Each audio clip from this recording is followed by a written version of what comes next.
السلام عليكم ورحمة الله وبركاته.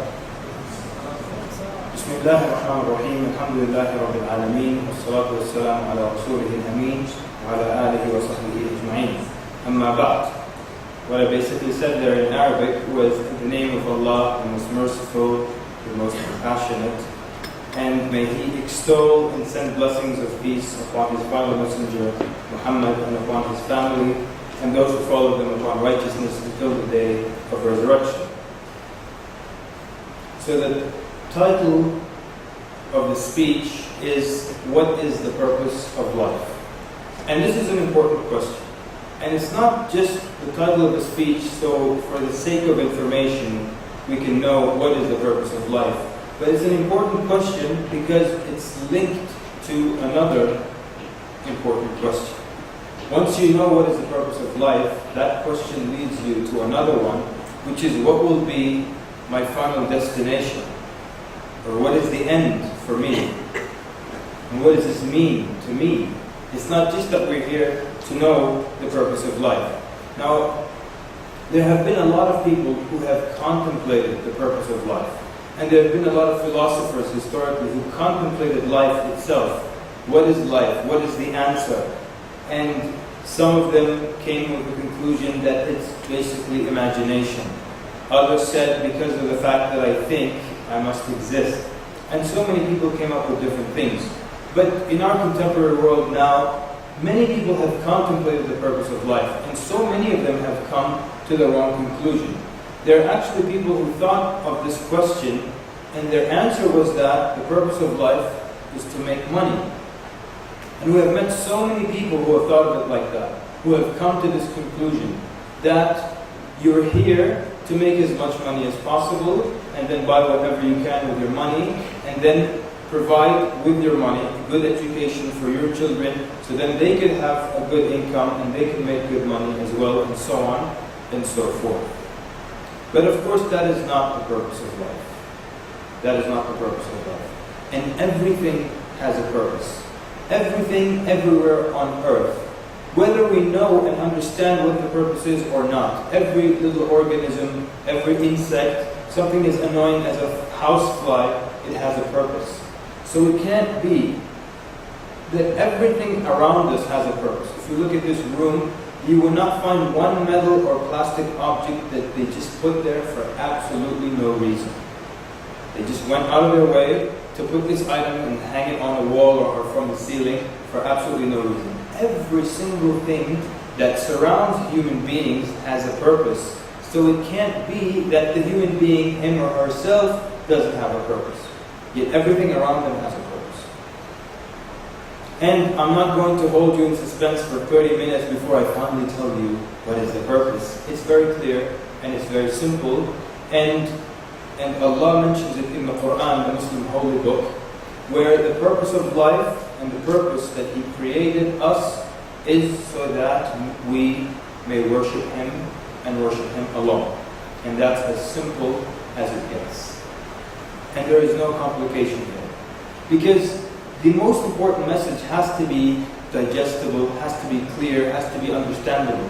It can't come to you coded, it can't come to you within the confines of a mystery, because it's the most important message.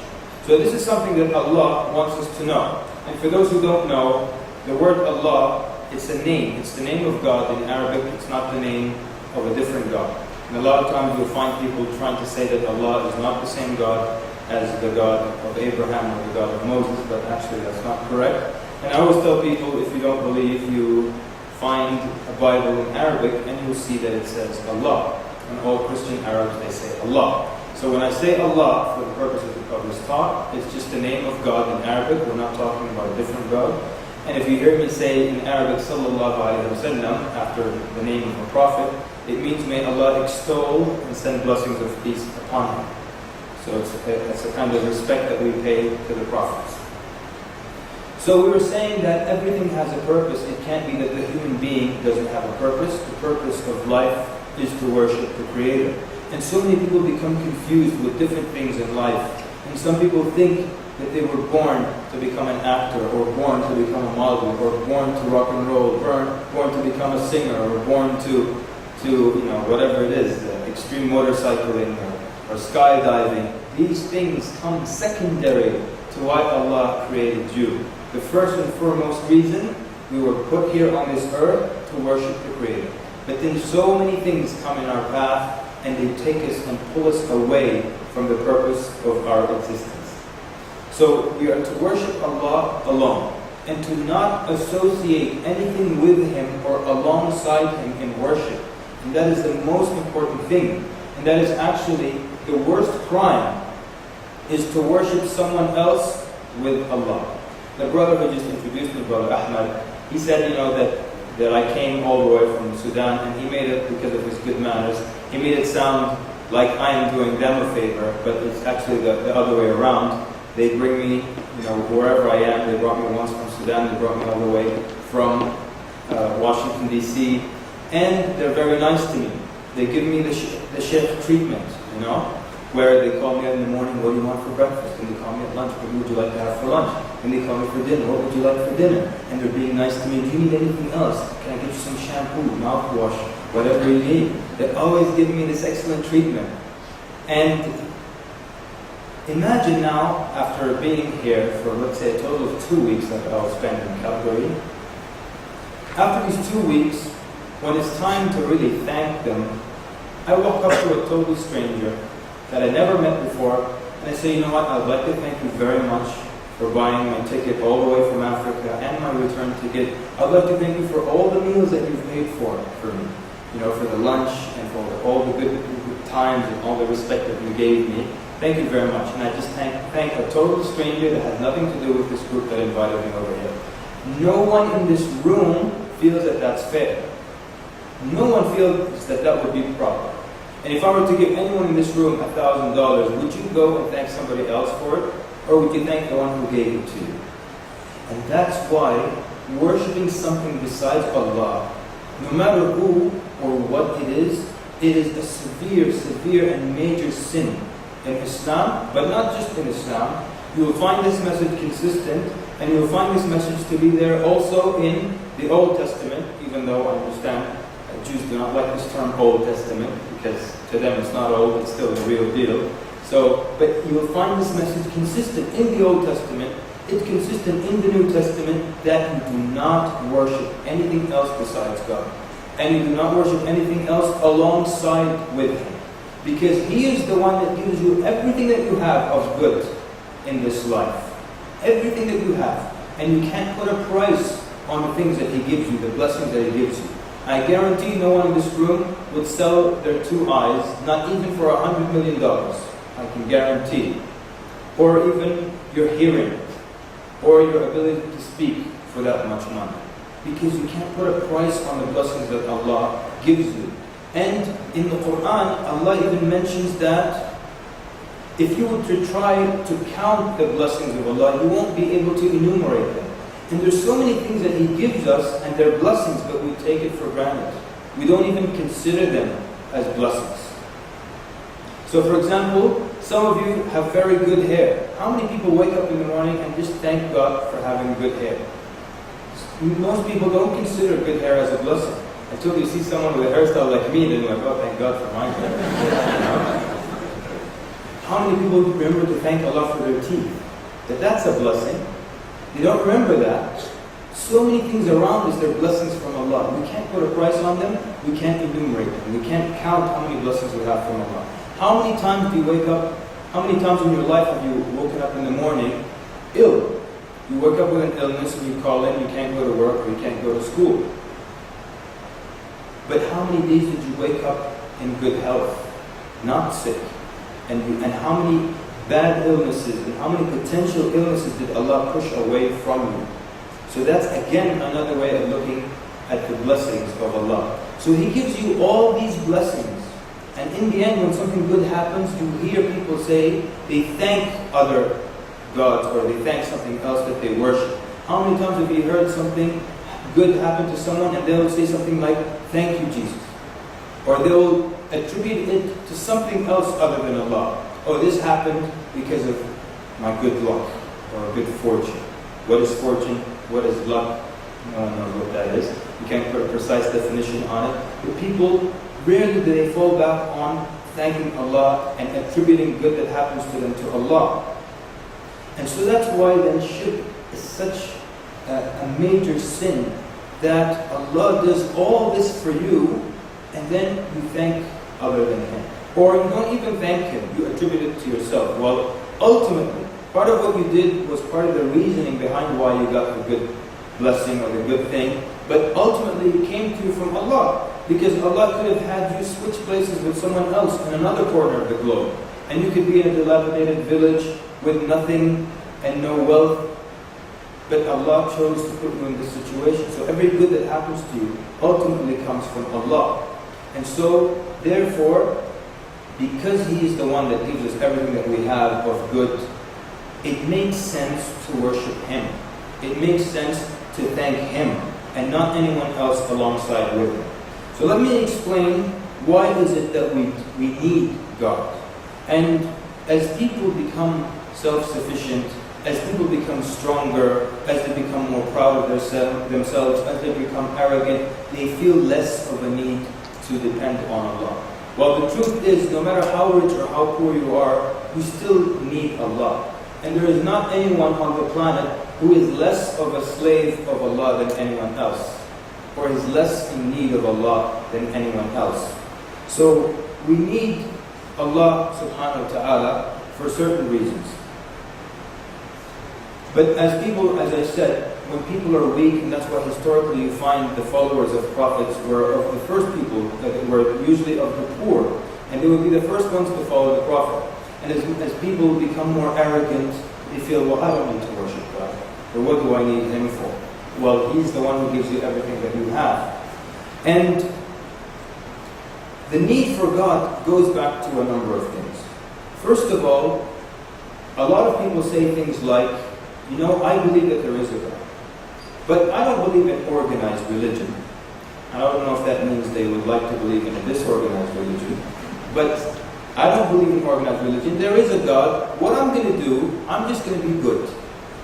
And if I'm good, God will take me to paradise. The question is, ladies and gentlemen, the question is, what is good? What is good? Who determines what is good and who defines what is good? And I'll tell you from personal experience. I used to live for 2 years in a country in Central Africa. My father was stationed there, and the country which shall remain unnamed. In that country, there was nothing wrong with stealing. It was not reprehensible, and it was not punishable by law. There's nothing wrong with stealing whatsoever. So if you caught someone stealing in your home, it was no embarrassment, there was nothing wrong with it. If you wanted him to be punished for that, you had to pay the police to take him to jail. Even though he stole from you. You caught him wearing your suit, and he had the fistfuls of your cash and your wife's jewelry and everything, but nothing was wrong with stealing in that society. And I'll tell you, one time, we were in the marketplace, I was with the chauffeur, and suddenly he started looking for his wallet. Someone had just stolen it, or there was a pickpocket in the vicinity. So he started looking for his wallet, and then he found it in the hand of the pickpocket. So he takes it from the pickpocket as he's smiling. It was kind of like, you. He takes the wallet from him, and the pickpocket was like, you got me. Not a problem. And everybody else was looking at this, they were observing this incident, and everybody was laughing. Like, yeah, he tried it, but he got caught. And I was the only one looking and staring at everybody. Are these people out of their mind? Are they crazy? What's funny about this? But nothing is wrong with stealing in that country. So much so that their president, he said in one of his speeches, he said, we don't steal, we borrow, but we just forget to ask permission. The president saying this in a speech. And you have to pay the police to take the person to jail, and you have to bring them a meal every day in jail. So you have to cook. What are you doing? I'm cooking up a stew for the poor guy that was stealing, and you have to drive to the jail every day and give him the meal. Why? Because in that society, they determine that there's nothing wrong with stealing. By the way, one time I explained this story in a community that was full of people from various African nations. And during the break, every different person would pull me, were you speaking about my country?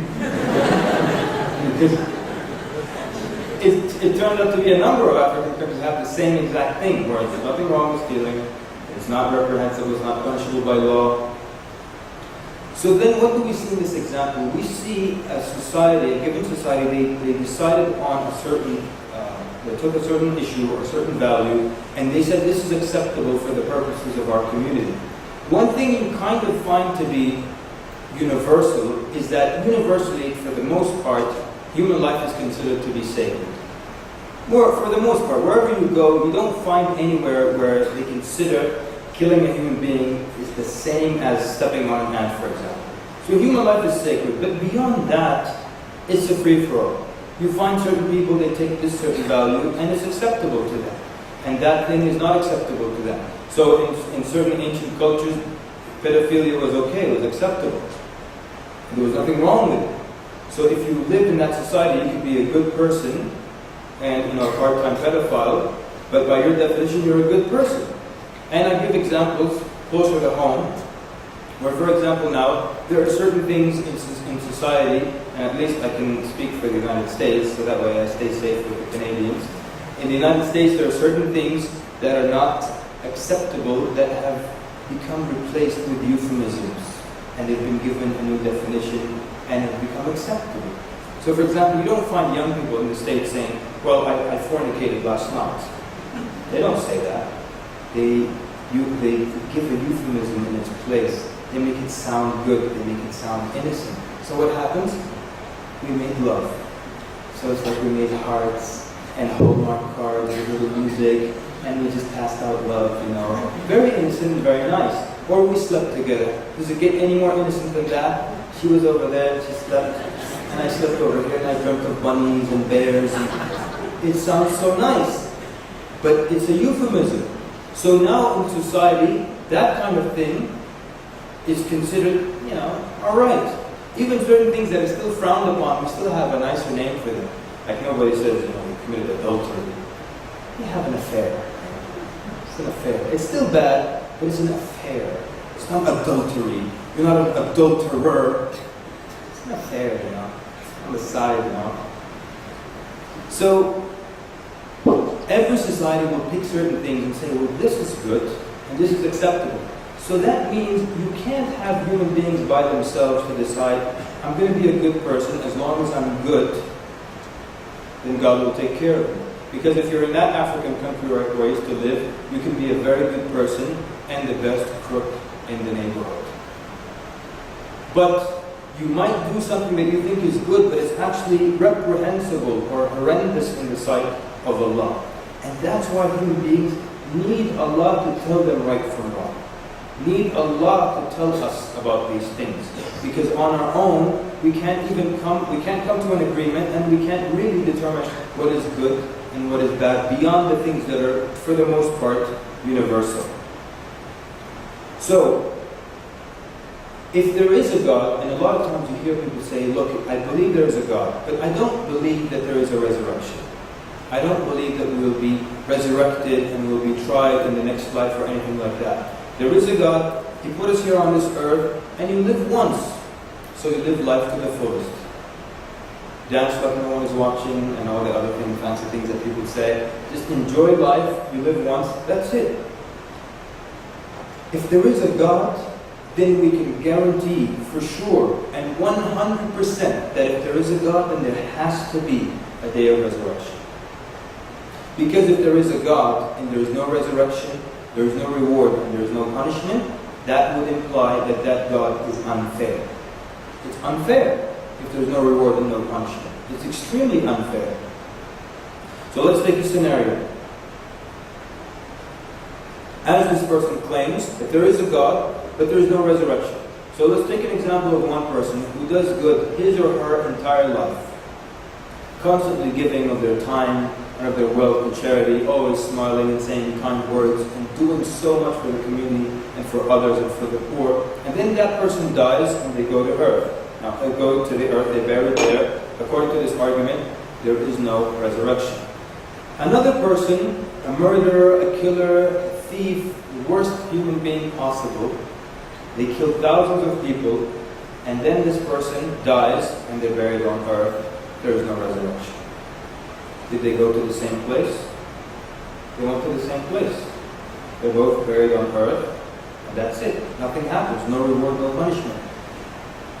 And this person claims that there is a God, and this God, he must be knowledgeable, he must be powerful, he must be wise, he must be fair, he must be just. So how can he be fair and just and not reward and not punish? You know, even everyone in this room, we understand the concept of retribution. We understand that there has to be a reward for something good and a punishment for something evil. That's why we have courts, that's why we have prisons and justice systems.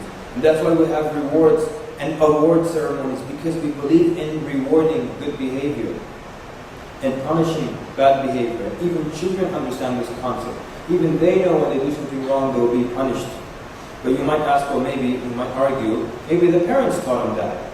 But there are certain things, such as the concept of retribution, that animals and children understand, without anyone giving them a lesson about it. And I always give the example, you can go to the Calgary Zoo, and you can offend the local monkey in its cage. And if you do something to offend the monkey, they will get even with you. And they will fling something at you, and let me not be more descriptive than that. But do take a change of clothing and perhaps an umbrella. This monkey understands the concept of getting even with someone. And there are many other animals that do it. One of my favorite examples is one bird that's referred to as the honey guide, which guides you to honey. Whenever it finds a beehive, it will come to you and look you directly in the eye, and it starts to sing and flutter its wings and jump up and down, and so you follow it, it moves to the next branch, and it keeps guiding you to where there is a beehive. And the deal is that you're supposed to, and human beings, they use whatever techniques of smoke and so forth, and then they remove the honey, and you're supposed to leave some for this bird, and it eats. But there are some people who are very mean-spirited. They eat the honey, and then they throw it into the ground, and they stomp it into the dirt. So the bird comes down, and it finds nothing to eat whatsoever, but it's a very nice bird. It says, don't worry, I know where there's more honey. And it keeps looking you directly in the eye, fluttering its wings and singing and calling you, and you keep following it until it will lead you to the territory of a dangerous animal that will attack you. This is a bird. It understands the concept of retribution. The bird understands reward and punishment. You don't reward it by giving it the honey. It will punish you. And sometimes it leads you to a hole in the tree, you stick your hand in, a badger or some other animal starts tearing at you and biting and scratching. This bird understands this concept. How can it be that the Creator in His wisdom and in His justice doesn't understand the concept of rewarding people for the good that they do and punishing people for the evil sins that they commit? And so therefore, there has to be a day of resurrection. And if there is a day of resurrection, that means then God has to let His truth be clear to us, His message be clear to us as well, so we can know how to avoid the hellfire and how to enter into paradise.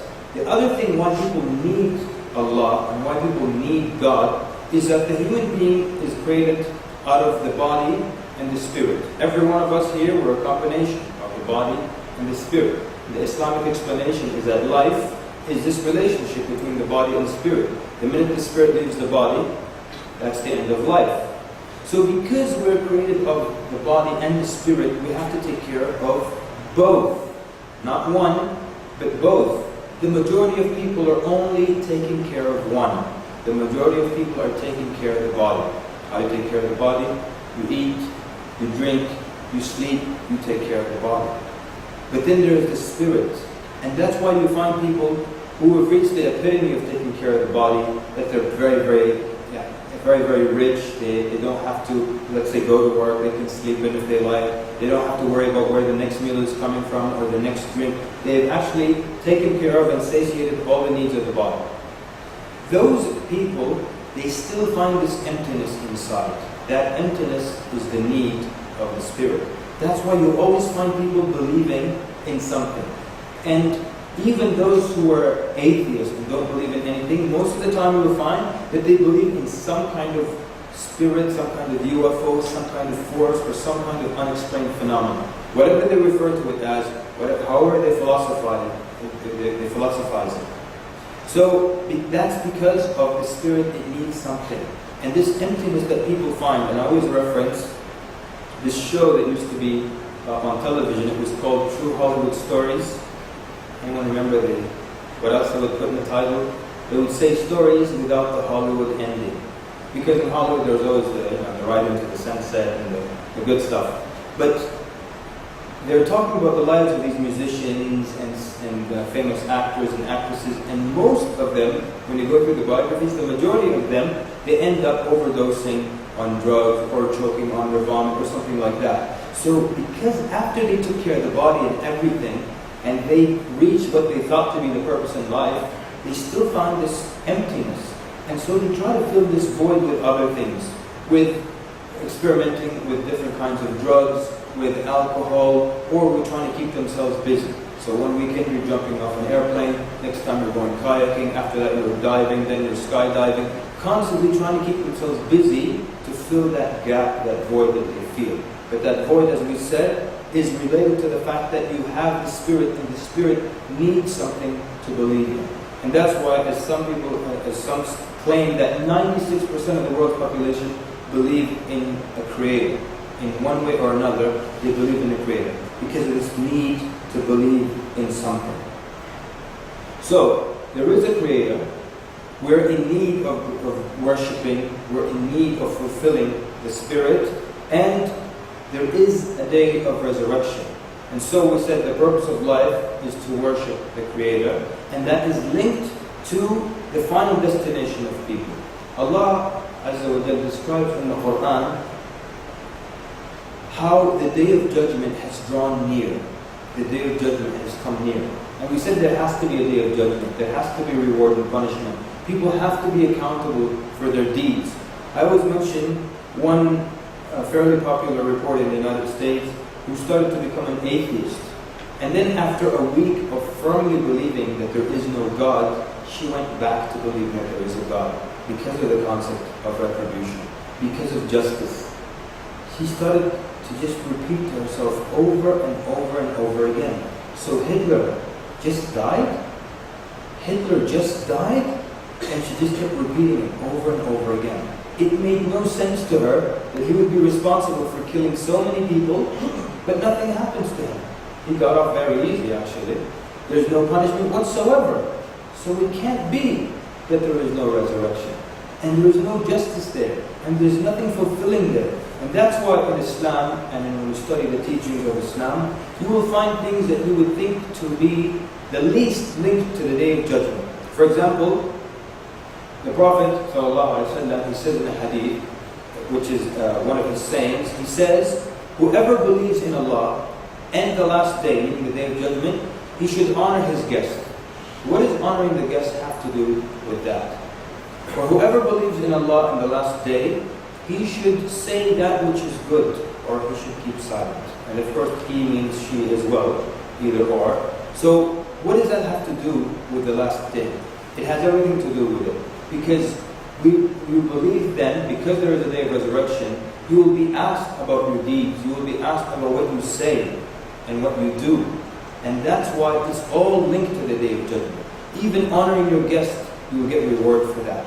And if you're rude to people, and if you lie, and if you backbite, and if you spread rumors and tales, you will be held accountable for that. That's why everything is linked to the Day of Judgment. And there is no motivation, nothing to motivate people to be good if there was no Day of Judgment. And nothing to stop anyone from stealing if you're not going to be held accountable. If you live life once, then why doesn't everyone just do whatever they do, and you're not going to be punished for it? And so this is one of the problems that we're facing, and again, I'm only going to speak for the United States. This is a problem that we're facing in the United States with moving away from the belief in God, and the more you get into secularism, people always question morality. But they don't question immorality. I want you to pay attention to that. You don't have to believe me. I would like you to test it for yourself. People always question morality, but they don't question immorality. So when you say, don't use this bad word or that bad word, they say it's freedom of speech. And what's wrong with this bad word? And so on and so forth. So they question you when you say, don't speak like this in public. It is not civilized. It is not proper. Well, who's to say what is civilized? Who's to say what is proper? They question you, but they never question themselves. Who's to say that it's right for me to walk around and curse left and right like that? And who's to say that I have to force other people to listen to this garbage that's spewing out of my mouth? Why don't they question that? But everyone wants to question these things. And you've probably seen the campaign that's going around town. It was in the UK a few weeks ago. The big sign on the bus that says there probably is no God, so don't worry. And it's interesting how to see there probably is no God. So you're calling people to something based on something you're not even certain of. So you're saying, hey everybody, act like a fool because maybe there is no God. If there is, we don't know each other, okay? So Allah tells us in the Quran that the day of judgment has drawn near. It has come close. But people, they are busy with other things. They are taken by the glitter of this world. It has taken them, and I'm going to pick on the iPhone again as I was picking on it this morning. You know, people, they forget the purpose. They see the glitter, they see the little things, and so you find a young person and their main goal for the next 3 months is just to get the iPhone. And all he wants is the iPhone. And he has it on his desktop and just stares at it, tries to touch the screen. And he sees someone with an iPhone. Can I make a call, please? It's the iPhone. And I also picked on the Gucci handbag. This is just my opinion, you don't have to agree. It's an extremely ugly handbag. It is a cloth handbag with G's all over it. That's it. G's, G. It is so ugly. But it's Gucci. So people are taken with these things. Their whole life they're trying to get this handbag. If they can't afford it, they get the knockoff. And they're trying to get this design and that design. And they see some celebrity wearing their jeans backwards. Suddenly all these young people are wearing their jeans backwards. And they see this new phone and they want it so badly. And they sell things and they work extra and night shift and graveyard to buy it. And then after 3 months they're bored with it. They get something else. You know something? I grew up around the world. I grew up in Europe and in Asia, in certain parts of Africa. And I was amazed when I finally settled in the United States some 13 years ago. I was amazed by the concept of the walk-in closet. I had never seen something like that before in my life. Everywhere I lived before, you open your closet, the closet always consisted of some shelves, perhaps a drawer or two, and you put everything there. It was big enough to put your clothes in it. I was so amazed when I saw people with a closet so huge that they could fit in it. Their whole body could fit in it. And you walk in and you're surrounded by clothing. Everywhere you look, t-shirts, all kinds of things, and suits and dresses. And in the end, what's the conclusion? I don't have anything to wear. So it was amazing for me to see that people could have so many clothes and so many outfits. And for every type of weather, they've got an outfit. And if the sun is partly cloudy, they've got this garment to go. And according to their mood, they wear pink with polka dots, all kinds of things. And fashion and phones and then these little gadgets that you're told that you need and you don't need, and you're surviving very nicely without them. And all these gadgets that save you time, but in the end you're so busy you don't have time for anything. The glitter of this world has taken us away from the purpose of life. By the way, I'm not calling that anyone leaves, the minute that you need to become Muslim, so you go home, break your iPhone, punch through your laptop screen, destroy your car, and then that's it. We're not saying that. But we're saying everything with moderation. And Islam, one of the beautiful things about it, it teaches moderation. Everything should be moderate. Everything should be moderate. Your way of life is Islam. And it's linked to your worship of Allah. And that's why you find worship in every part of the Islamic religion. When you put on your clothing, there's a little prayer for that. When you look at yourself in the mirror, you remember Allah. Even as you're just looking at yourself, because the mirror time, it's you time, right? It's me time. You're looking in the mirror, you give yourself the wink and the gun, you're looking at yourself, looking from different angles, you're so happy about it. Even at that point, the prayer for looking in the mirror says, "Oh Allah, just as you have completed my physical appearance, complete my manners, my internal, my manners, my characteristics." my mannerisms. Even then you're remembering Allah. At the time when you'd mostly be thinking and focusing on yourself, you're remembering Allah. So you see worship in every act or aspect of life in Islam, because you're constantly reminded of what is the purpose of life. And all these other things come secondary. So yes, now I have to go back and say, yes, get the iPhone, it's not a problem. Get the Gucci bag, even though it just has G's on it, and that's not really a useful sentence. I would prefer if the Gucci handbag said, this purse cost me $400. That's a useful statement, but it's just G's, you know? And maybe zeros are more attractive than G's, but we can debate that. So the point is, Islam is not saying leave off everything. And I know a lot of people sometimes think of it that way. And even sometimes Muslims get confused like that. One time someone pulled me aside and said, look, I had a laptop, I used to love it so much, I was afraid the laptop would take me away from Allah, so I broke it. I said, next time something takes you away from Allah, please give it to me first. But it's not required of you to break something, and a laptop isn't really going to take you away from Allah. It's not like you're going to start bowing to the laptop. No. OHP. or whatever. So the point is, as Allah warned us in the Quran, that the day of judgment has drawn near.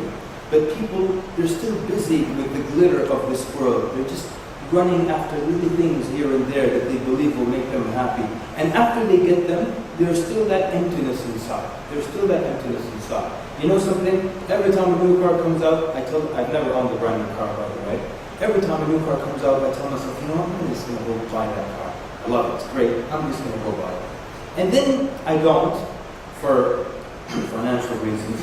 But in the end, 3 months later, I don't like it anymore. Or 6 months later, I say to myself, you know, I'm so glad I didn't buy the 07 model, because the 08 is so gorgeous. I'm happy I didn't do that. And then the 08, you love it, you want to get it, and the 09 looks better. And you know what? So you would think that if I get this car, I'll be so happy. But maybe after 7 months, I'm like, man, now I'm stuck making payments for 5 years. I can't even look at other cars. I have to lower my gaze from other cars. So, we will be overtaken by the glitter of this world and the things that attract us and the things that we feel will make us happy, or that we will make ourselves believe these things will make us happy. Well, the truth is, true happiness is in the worship of Allah. And that's why you see people around the world, and those of you who have traveled a lot, you have probably seen people with, comparison to what we have, nothing. But they're so happy.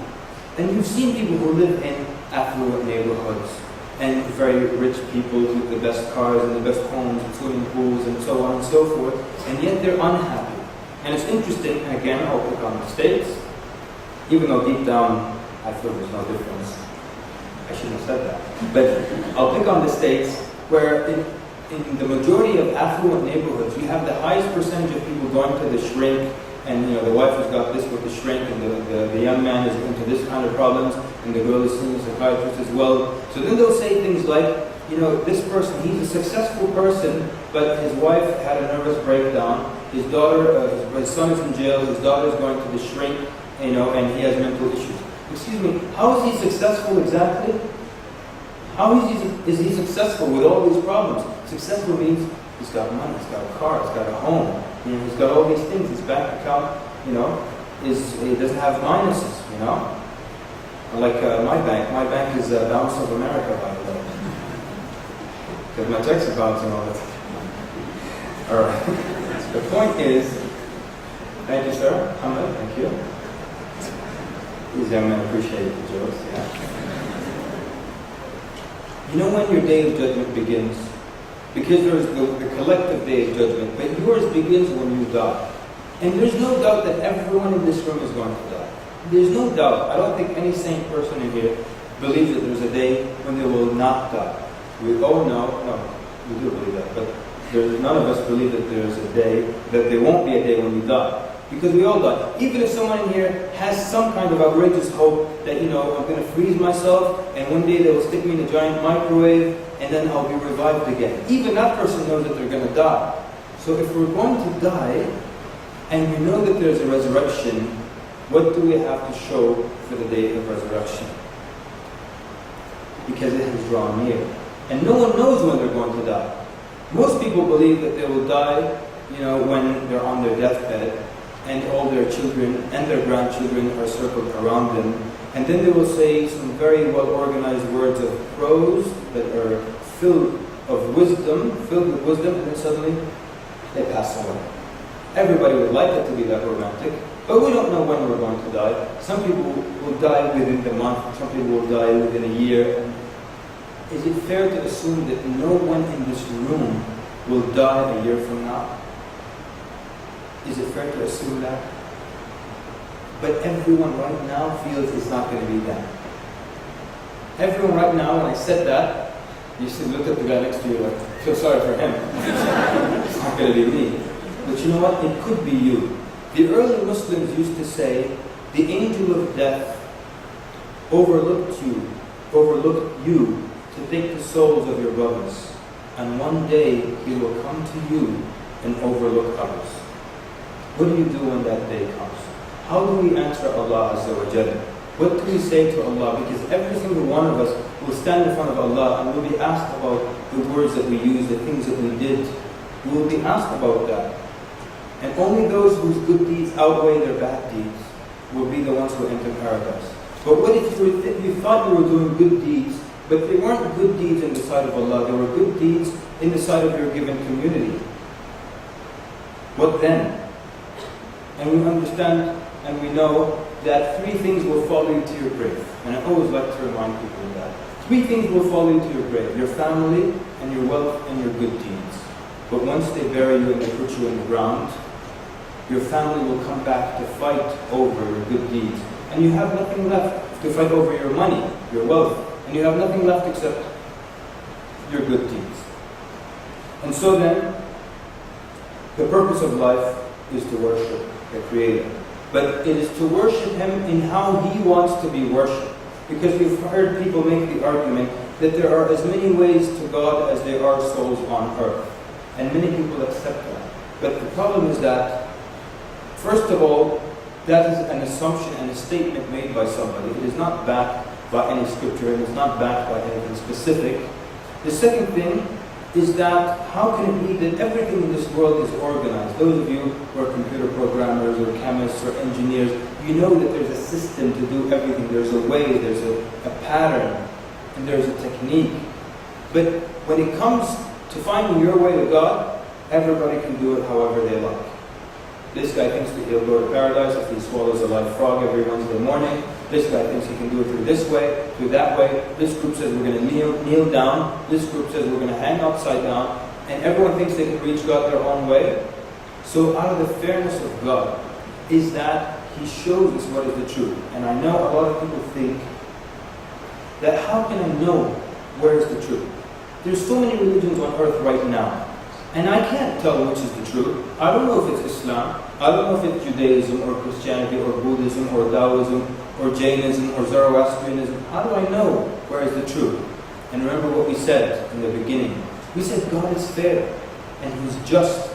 It can't be that He's fair and He's just and He makes His religion blend in amongst the falsehood. If there's one truth, it has to stand out clear. Allah says in the Quran, فَمَاذَا بَعْدَ الْحَقِّ إِلَّا الضَّلَالِ. What is besides the truth except that it's falsehood? Meaning if it's not the truth, it's falsehood. It can't be that there's more than one truth. That there's one God and that's true. And there are 20 gods and that's also true. And there are 3 gods and that's also true. There's one truth. And that would imply that the rest are not true. So how do we know where the truth is? We'll take another analogy. If I give you 10 essays, and I tell you, one of these essays was written by Shakespeare, and the other 9 were written by second graders, are you telling me it would take you a long time to determine which is which? You're going to come up with, okay, I'm not sure which one it is, but I've got these 2, so I'm not sure which is Shakespeare. The one about me and Mommy playing in the park all day, or this strange one that's titled Art Hello. Who would know which one Shakespeare wrote? It's very clear. So are you telling me, for the sake of argument, let's say there are 3,000 religions on earth, If one is from Allah, and 2,999 are a combination of being from devils, from con men, and all kinds of other things, I can't tell which is the one from Allah versus the one written by a devil or a con man or what have you. It can't be that the work of Allah looks just like the work of the devil. And I know a lot of people are confused and they think, well, who knows who has the truth? And Muslims are very sure of who has the truth, because we looked at it analytically. And one of my personal, I'm sharing a personal thing with you, one of my favorite and personal things in Islam is that the Quran calls you to contemplate the Quran itself. Contemplate this book itself. Could it have been written by a human being? Or is it strong enough to you so you can safely and accurately assume or claim that it was written, that it was from Allah Azza wa Jalla, that it has no contradictions whatsoever, that it has no discrepancies, that it has no solutions for problems that the solutions don't work themselves. So the Quran calls us to think and to contemplate. And the Muslims in the room right now, the majority of them, if not all, they have contemplated and they're sure of the clear truth that stands out. And that's why there are so many people who read the Quran and they immediately recognize that it's not a normal book, that it couldn't have been written by man.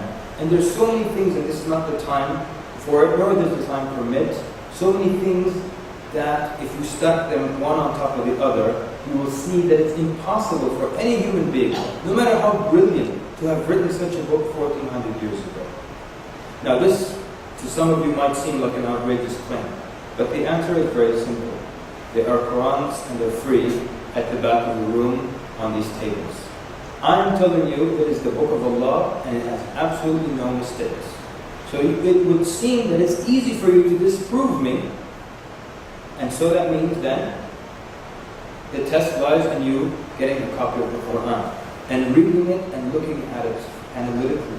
Does this look like the writing of a normal human being? And so, perhaps it's best to start to conclude. And I would like to mention again the most important things in Islam.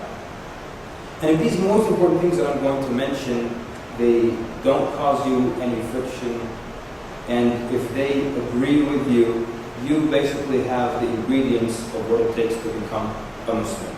The first and most important thing in the Quran, and because it's the most important message in the Quran, you will find it on every single page of the book, that there is only one God, and He's the only one that should be worshipped. The worst sin is to worship something besides Him, or to worship something alongside with Him. So that is the number one thing. So these are called the 5 pillars of Islam, and as you know, pillars are what hold up a foundation. So these are what hold up Islam. One, that there is only one God worthy of worship, nothing else should be worshipped, and nothing else is worthy of worship. And that the Prophet Muhammad ﷺ is His servant and His messenger.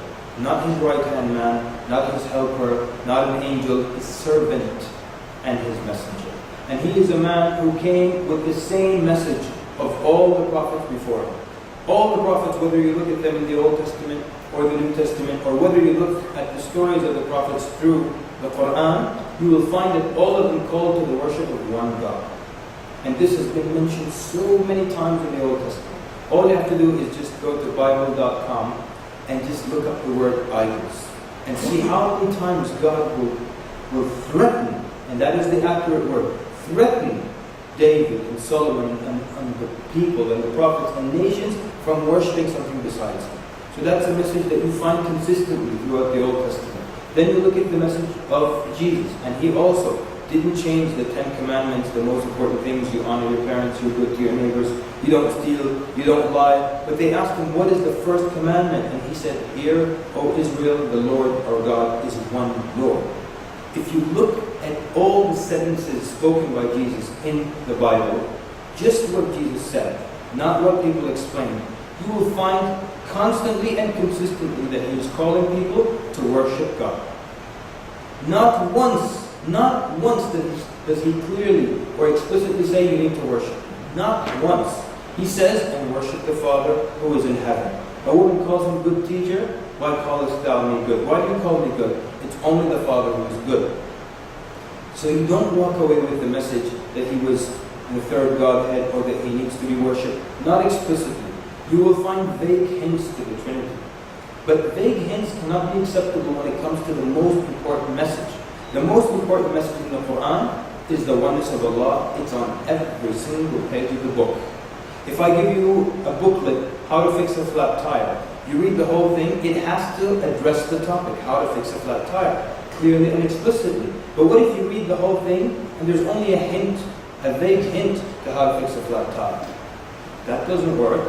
So how can it be that the most important message is whatever it is, John 3:16, or the propitiation of the Lord's anger through the crucifixion of Jesus Christ, or whatever? How can that be the most important message, that he is divine and he came to die for people's sins?